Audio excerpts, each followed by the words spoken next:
வணக்கம் அன்பர்களே. ஒவ்வொரு நாளும் ஒவ்வொரு சுவாரஸ்யமான பதிவுகளுடன் பதிவிட்டு வருகிறது சாமுண்டி மந்திராலயா. இன்றைய பதிவாக தொடர்ச்சியான பதிவில் நம்மளுடைய 12 ராசிகள் 2026க்கான பலன்களை சொல்லி வந்தோம். அடுத்தபடியாக சனி பயிற்சி 2026 மார்ச் 6ஆம் தேதி நடைபெறக்கூடிய மார்ச் 6 நடைபெறக்கூடிய சனி பயிற்சியினுடைய தன்மைகள் என்ன, சனி எவ்வாறு செய்வார், எந்த ராசியிலேருந்து எந்த ராசிக்கு போகிறார், அந்த 7.5 சனின்னு சொல்லுவோம், எல்லாத்துக்குமே தெரிஞ்சதான். மேஷத்துக்கு தான் போகிறாரு, மேஷத்துலேருந்து போகையில் எதுலேருந்து விடுபடுறாரு. 7.5 சனி அப்படிங்கிறோம், அப்படி இல்லை, 8.5 வருஷத்தினுடைய சனி. ஒரு வருஷம் சனியினுடைய தாக்கம் இருக்கும். நிறைய பேர் இன்றைக்கி நம்ம 7.5 வருஷம் அப்படின்னு நினச்சிட்டு இருக்கோம். இல்லை, 8 வருஷம் அதனுடைய ஒரு வருஷம் ஒரு தாக்கம், நன்மை, பல தீமைகளும் கொடுப்பார். அதிக நன்மையே கிடைக்கும் அந்த ஒரு வருஷ தன்மையில். இந்த 7.5 சனி எந்த வாறு அந்த மார்ச் 6ஆம் தேதி நடப்படக்கூடிய 7.5 சனி 12 ராசியிலையும் எந்த ராசிக்கு எந்த மாதிரி பலன்களை சொல்ல போகுது. மிக அற்புதமான சனி பயிற்சி இந்த 2026 எல்லாருமே எதிர்பார்க்கக்கூடிய பயிற்சியில் சனி பயிற்சி மிக முக்கியமான பயிற்சியாக கொடுப்பது. எந்த ராசிக்கு தீமைகள் இருக்கும், எந்த ராசிக்கு நன்மைகள் இருக்கும். நன்மைகள் இருக்கக்கூடிய ராசிகள் பெரும்பாலும் நீங்கள் இருக்கக்கூடிய குல தெய்வங்களை வழிபட்டு போகிறது அது இயல்பான விஷயம். தீமைகள் இருக்கக்கூடிய ராசிகள் போய் கோயில்கள், எந்த கோயிலில் நீங்கள் விளக்கு போடணும், எந்த கோயிலில் என்னென்ன பண்ணணும் அப்படிங்கிற விஷயங்களை சொல்கிறோம். 7.5 சனின்னு எடுத்துக்கிட்டிங்கன்னா மேஷம், மீனம், கும்பம், இந்த 3 ராசிகளை சனீஸ்வர பகவான் ஆதிக்கத்துக்கு கொண்டு வரார்.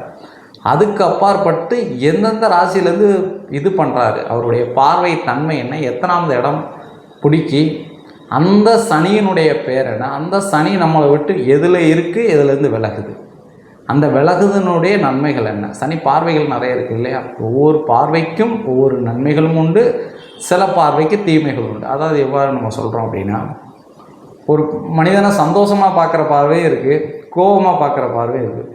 கோபமாக பார்க்கையில் அவனுடைய கஷ்ட நஷ்ட விளைவுகள் என்ன, சந்தோஷமாக பார்க்கக்கூடியதில் அதனுடைய விளைவுகள் என்ன, சந்தோஷமாக பார்க்குறவருக்கு என்னவாறு நன்மைகள் நடக்கும், கோபமாக பார்க்குறவருக்கு என்ன தீமைகள் நடக்கும். அதான் பார்வை. 1ஆம் பார்வை, 5ஆம் பார்வை, 2ஆம் பார்வைன்னு சில பார்வைகள் இருக்குது இல்லையா.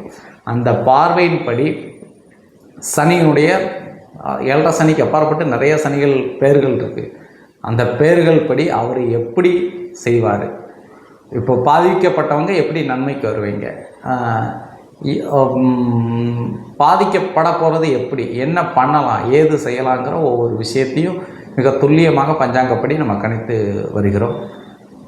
அந்த அடிப்படையில் ஒவ்வொரு ராசியினுடைய தன்மை 12 ராசியும் எப்படி இருக்கும் அப்படிங்கிறது துல்லியமாக தனித்தனியாக கொஞ்சம் அந்த வீடியோ கொஞ்சம் லென்த்தாக போகும். எதுக்குன்னா இது பஞ்சாங்க கணிப்பீடுகளில் இப்போ நம்ம சனிப்பயிற்சிக்கு முன்னே இந்த வீடியோ விடணும். எனக்கு இந்த 12 ராசிகளுக்கு உண்டான அது வேலைகளை ஃபுல்லாக பார்க்கணும்.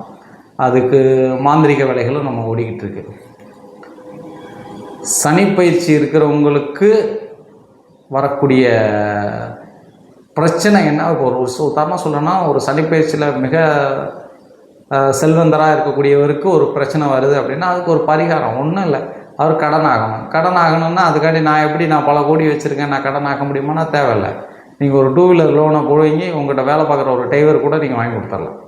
இப்போ எனக்கு 10 2 வீலர் இருக்குது, இந்த 2 வீலர் வாங்கிக்கணும், அந்த 2 வீலருக்கு நீங்கள் கடன் ஆகணும். கடன் வாங்கி அப்படி தான் ஒரு ஆள்கிட்ட வெளியாள்கிட்ட தான் கடன் வாங்கணும் இல்லை. நம்ம ஒரு வண்டி வாகனம் லோன் போட்டாலே அது கடன் தான். அதே மாதிரி வாங்கி கேட்டிங்கன்னா உங்களுக்கு பிரச்சனை இல்லை. அதே மாதிரி வீடு கட்டுறீங்க, உங்களுக்கு வீடு கட்டுனா இப்போ பெரிய கடன் ஆகும், சுமையாகும் அப்படின்னு ஒரு பிரச்சனை வரக்கூடிய தருணத்தில் நீங்கள் என்ன பண்ணலாம், அந்த பத்திரத்தை உங்களுடைய முக்கியமான மாமா, அத்தை, அதே மாதிரி முக்கியமான இருக்கவங்கக்கிட்டேயோ இல்லை உங்கள் உறவினர்கள்கிட்டையோ யார்கிட்டையோ உங்களுக்கு நம்பிக்கையானவர்கள்கிட்ட சும்மா எழுதாமல் ஒரு பத்திரத்தை கொடுத்துட்டு ஒரு 100 ரூபா, 1 கோடி ரூபா வேல்யூ உள்ள அதுக்கு எப்படி 100 ரூபா, அது கடன் தான். அந்த காசை வாங்கி நீங்கள் வைக்கணும். வச்சாதான் அந்த பத்திரம் உங்கள்கிட்ட இருக்கக்கூடாது, கடன் மாறிடணும். அப்படி பரிகாரங்கள் என்ன, நம்ம கோயிலில் போகாமலே நம்ம சில பரிகாரங்கள் பண்ணலாம். அந்த பரிகாரம் பண்ணோன்னா நமக்கு அந்த அவ்வாறு பிரச்சனைகள் இருக்காது. கல்யாணம் பண்ணலாமா, கல்யாணம் பண்ணால் நல்லா இருக்குமா, இல்லை கல்யாணம் இந்த டயத்தில் தான், இந்த சனிப்பயிற்சியில் தான் நம்ம 2026 கல்யாணம் பண்ணியே ஆகணும் அப்படின்னா அந்த கல்யாணம் பண்ணோம். இல்லை இந்த 2.5 வருஷம் சனிப்பயிற்சி முடிவுக்குள்ளே ஏதாவது நமக்கு கல்யாணம் ஆகுமா அப்படிங்கிற சார்ந்த விஷயங்களை மிக துல்லியமாக பஞ்சாங்க அடிப்படையில் நம்ம கணிச்சிருக்கோம். அதுக்கப்பாறு ஏன் ஒரு கோயிலுக்கு போக சொல்கிறோம், குறிப்பிட்ட கோயிலுக்கு போக சொன்னால் அந்த கோயிலில் அப்படி என்ன பிரசிஷ்டி பெற்றது இருக்குது, அந்த தெய்வீக ஆற்றல் நம்ம அங்கே எப்படி கிடைக்கி அப்படிங்கிற அது ஒரு ஆய்வு. அதுக்கப்புறம் 7.5 சனியை எல்லாருமே 7.5 சனினா எல்லாத்துக்கும் அப்படி இருக்குது அப்படிங்கிறாங்க. விஞ்ஞான ரீதியாக 7.5 சனினா எப்படி, அந்த விஞ்ஞானத்தினுடைய மூலியமாக நமக்கு 7.5 சனி நம்ம கிரகங்களை தாண்டையில் அந்த கிரகத்தினுடைய ஒளிக்கற்று நமக்கு வராமல் நமக்கு என்னென்ன பாதிப்பு வர்றது தான் நம்ம பஞ்சாங்க அடிப்படையில் சொல்ல போகிறோம். பஞ்சாங்கத்தில் 7.5 வருஷம் அந்த பூமி சனி பகவான் கடந்து நம்மளை போவார். அந்த கடந்து போகக்கூடிய இதில் நம்ம பாதிக்கிறது என்ன, அதில் எப்படி இந்த 1ஆம் வீடு 2ஆம் வீடுனா இப்படி துல்லியமாக ஒரு ஜோதிட படிக்கிறது கூட விஞ்ஞான ரீதியாக ஜோதிட சாஸ்திரங்களும் தெரிஞ்சுக்கிட்டால் தான் அது உங்களுக்கு நல்லது. நம்ம ஜோதிடம் அப்படிங்கிறது இருக்காது. இப்போ நாங்கள் இப்போ முழு மாந்திரிகர் தான், நான் ஜோதிடரானா இல்லை, ஜோதிடமும் நம்ம தேவைப்படுது. ஜோதிடம் இல்லைன்னா மாந்திரிகம் இல்லை. பிரபஞ்ச சக்தியை ஆள்கொள்றதே கிரகங்கள் தான். அந்த கிரகங்களை கரெக்டாக பயன்படுத்தினா தான் மாந்திரிகம் பயன்படுத்த முடியும். மாந்திரிகமும் ஜோதிடத்துக்கும் மிக தொடர்புடைய விஷயம். மாந்திரிகத்தை எந்த ஓரையில் யாருக்கு பூஜை பண்ணால் நல்லாயிருக்கும் அப்படிங்கிறது பார்த்தா தான் பண்ண முடியும். சும்மா எடுத்தோம் பண்ண பூஜைகள்லாம் பழிக்காது. கெட்ட உரையில் கெட்டையை பண்ணணும், நல்ல உரையில் நல்லது பண்ணணும். சனி உரையில் இருக்க இப்போ ஒருத்தனுக்கு செய்யணும், சனி உரையில் பண்ணால் அவனுக்கு அசால்ட்டாக அவனை அடிச்சிடலாம். சனி உரைங்கிறது அமாவாசை மாதிரி. சனி உரைங்கிறது எப்படின்னா அமாவாசை எப்படி இருட்டாக இருக்கோ அதுபடி சனி பகவான் இருட்டு. சனி பகவான் அதான் அவருடைய, நீங்கள் நவக்கிரகங்களில் பார்த்தீங்கன்னா அது ஒரு கருப்பு நிறமாக குறிப்பிடப்படுது.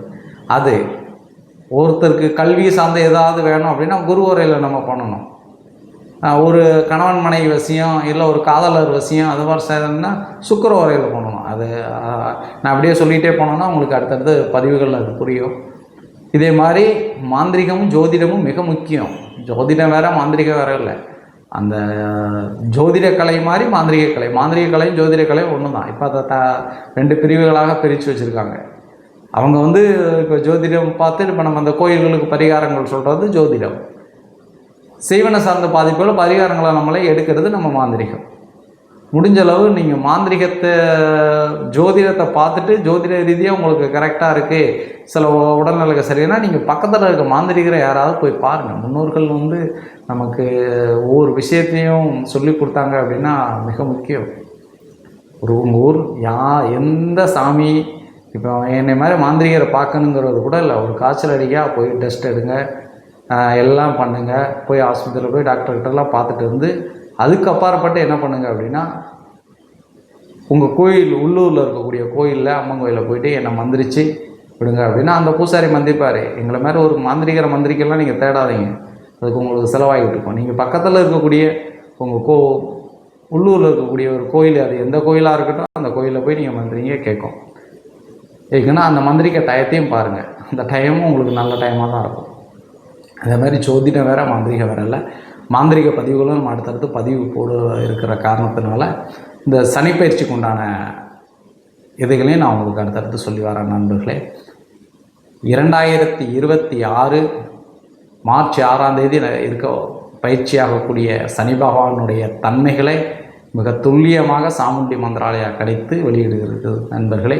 பஞ்சாங்க அடிப்படையில் வெளியிடுகிறோம். நன்றி, வணக்கம்.